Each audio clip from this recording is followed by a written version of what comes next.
Hi everybody, welcome back to the channel. Now it is officially autumn. All the leaves on the trees are starting to turn that gorgeous orange and red colour, and it is pretty cold as well, actually. It is time to get cozy and snuggle up under a blanket with some cake and a cup of tea. So today I've got the perfect cake to do that with. Today we're going to be making a pumpkin spiced cake. It is 4 layers of super moist pumpkin sponge made with actual pumpkin, and then we're going to decorate it with a cinnamon cream cheese icing, some cinnamon pie crumb, and a little bit of caramel, as well as some beautiful autumnal decorations. So the first thing that we're going to start with is the sponge, the pumpkin sponge. It's really simple. It's a wet mix and a dry mix that we mix together. Couldn't get any easier than that. So starting with the dry mix, I've got in this sieve here 600 grams of self-raising flour, and to that I'm going to add 4 teaspoons of ground cinnamon, a teaspoon of ground ginger, a teaspoon of nutmeg, and 1.5 teaspoons of sea salt, along with 1 rounded teaspoon of bicarbonate of soda, and that's all going through the sieve. Finally, some sugar. So we've got 390 grams of both caster and light brown sugar. So that is our dry mixture done, and now it is time to move on to the wet mixture, starting with pumpkin, of course. Now I'm going to be using this canned pumpkin here. Now this is literally 100% pumpkin, which is fab, and you can get it here in the UK in most supermarkets, but you can also just order some online. But if you don't want to do that, you can also make your own pumpkin puree, and I have done that a few years back when I did a pumpkin pie recipe, so I'll put a link to that with a timestamp in the description box below so that you can make it yourself. Like, it's pretty satisfying to do that. So I've got 2 whole cans here. So that's going to go straight into my bowl, along with 480 grams of vegetable oil and 8 large free-range eggs. And then we're going to grab a balloon whisk and whisk this all together until it all becomes one even mixture. And then we'll add all of the dry ingredients and just keep on whisking. It might seem a little bit lumpy, but just keep on whisking and it will come into a lovely smooth batter. So it might not look that nice. I think it looks nice, but it smells absolutely incredible, and it's going to be so gorgeous and moist. So now all we need to do is divide it into our tins. Now I've got 4 8-inch tins here, which I've already sprayed with some quick release cake tin spray, which is super nice and easy and handy. And now we're just going to pour the batter in. This might be messy.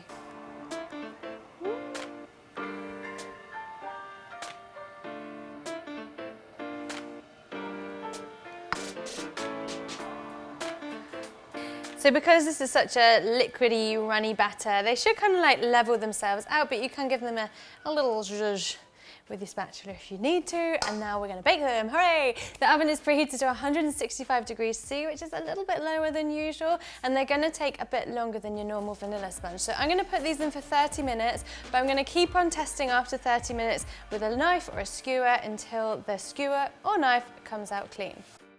Okay, the sponges have just come out of the oven and they smell absolutely divine. I cannot wait to eat it, but it's going to be so much better with some icing. So we're going to make that now, and we're going to do a cinnamon cream cheese. But if you're not into cinnamon, I mean, the cake's packed full of cinnamon, but if you want to just leave this with plain cream cheese, then that is a-okay. So I'm going to start with 125 grams of butter. I'm going to put that into the mixer fitted with the paddle attachment, and then we're going to beat this for about 3 to 4 minutes, and you want it to go really white in colour, and it will kind of go nice and fluffy as well. And now we're going to add 200 grams of full-fat cream cheese and just beat it into the butter for just about a minute to combine it before adding 700 grams of icing sugar, which I've sifted, and I am going to use my mixer guard because it goes absolutely everywhere. So we'll add this in 2 additions, and you want to beat it really well in between for like 3 to 4 minutes so that we keep on incorporating air. And finally, we're going to add a good pinch of sea salt, along with some cinnamon. Now this is kind of up to you how much you put in. I'm going to start with a teaspoon, I'm going to give it a taste, and we'll go from there. So I actually added a 2nd teaspoon of cinnamon because I love cinnamon. And this is what your icing should look like, really thick, like it's not, oh, it is going to fall. Like, it's really nice and stiff, which means it's going to be lovely and spreadable for when we ice our cake, which is still cooling down, so we need to wait for that to cool, and we need to do some cleaning up. I can't ask Dane to wash out right now because he's actually holding the camera. Maybe I could, yeah! Anyway, we'll see you in a sec.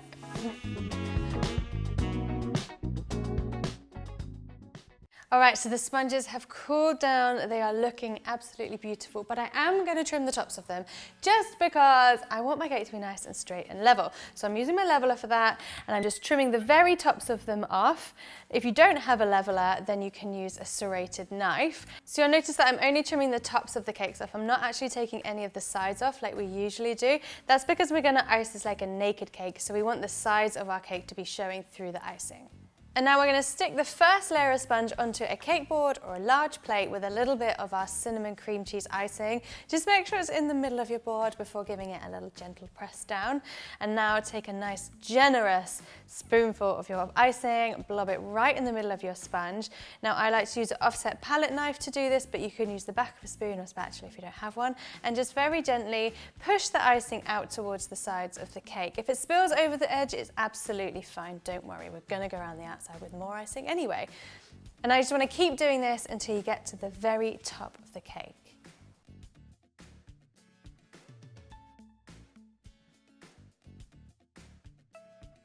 And when you get to the very top and your final piece of cake, we're going to turn it upside down because we want this nice sharp top and sides. We don't want the crummy bit showing, particularly as we're just going to be naked icing this cake. If your cake feels a little bit wiggly and a bit soft and you're a little bit scared about icing it like this, just pop it in the fridge for 10 minutes just to set that icing. I'm going to give it a go. So essentially we're just going to basically do like a thin crumb coat, and we're going to leave it like that. If you don't know what that is, it just locks in all the crumbs. So I'm going to use my big long palette knife for this. You can use the small one, it's just this is a bit easier.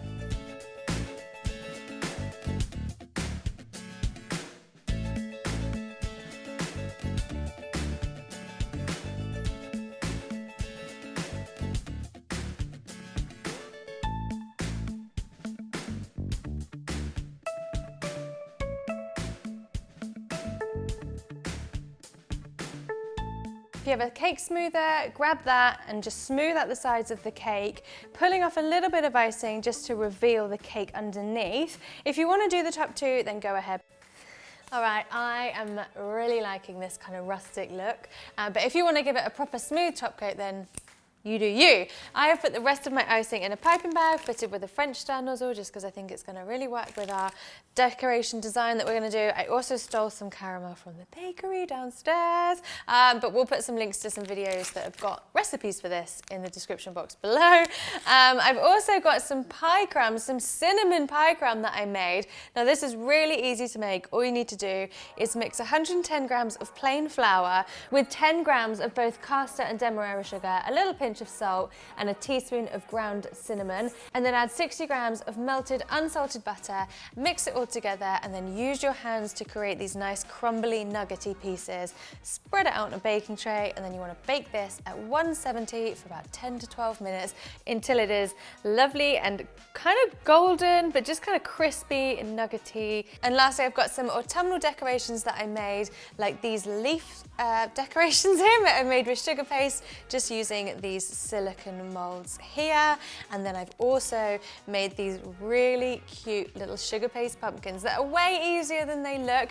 I just rolled some balls of sugar paste and then I used a toothpick just to make these little imprints in them, and then I added on some little brown stalks. So now we are ready to decorate. So I'm going to start with my caramel and I'm just going to let it drip all around the edge.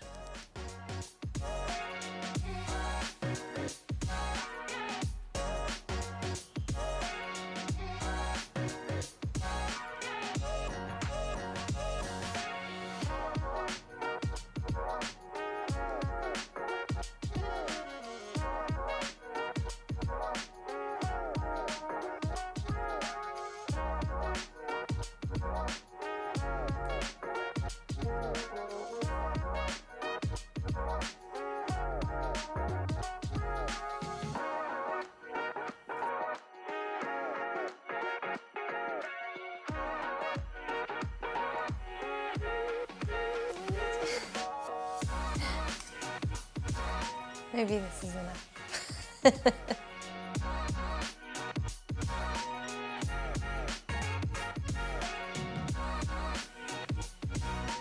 So cute and festive. Is festive the right word?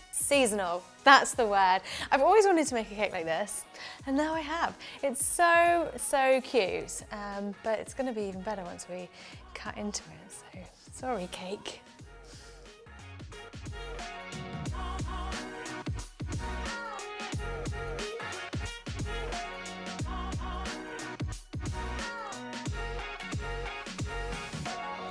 Whoa. Oh, that's good. Put it on the plate. It's gonna go down. Oh, that's great. Whoa. Look at the colour of it. It's absolutely beautiful. It kind of gives me carrot cake vibes, but maybe that's right because carrots and pumpkins are not that dissimilar. They're quite different. Anyway, let's tuck into this delicious looking cake. Oh my gosh. That is so good. It is the most moist cake I think I've ever had. Yummy. It's full of those spices, and the cream cheese just kind of lifts it all up as well. Adds a little tang in there. It is absolutely delicious. I'm just gonna have one more mouthful because I need... Oh wow. It's super like cozy, ooh, sorry, cozy and like warm feeling. It's just why you shouldn't talk with a mouthful of cake. Please, please have a go at this, and I guarantee that if you make it, you will be making this time and time again. And also, this makes great cupcakes. This is actually the recipe that we used for our cupcakes in C&D Soho. If you save it, you can do it. There's a little button down below where you can save this recipe so that you can keep on coming back to it, because I know that you will. But also, if you head over to our Bake Club at patreon.com/CupcakeJemma, you can get a downloadable PDF which you can just print out, or you can save, you can put it in your recipe book, whatever you do with your recipes, so that it is there for you whenever you need it. Do head on over to C&D Soho because we've got loads of autumnal flavours coming up, especially Halloween. We've got a whole spectacular range of cupcakes, which are sometimes a little bit gory, but I think they're kind of cool. So please come and see us there. If not, well, that's fine. Maybe you can't get here, but you can see us next week. We'll be back with another recipe video for you guys. We've got a super special guest coming on next week. It's Jane from Jane's Patisserie. We absolutely love the girl. She came in the other day and we just all fell in love with her. She's a super cool chick, so make sure you tune in next week for Gemma and Jane baking a recipe from Jane's latest cake book. Anyway, I'm just gonna eat my cake. I might share it. I might eat all of it. Probably I'll just eat all of that. Bye.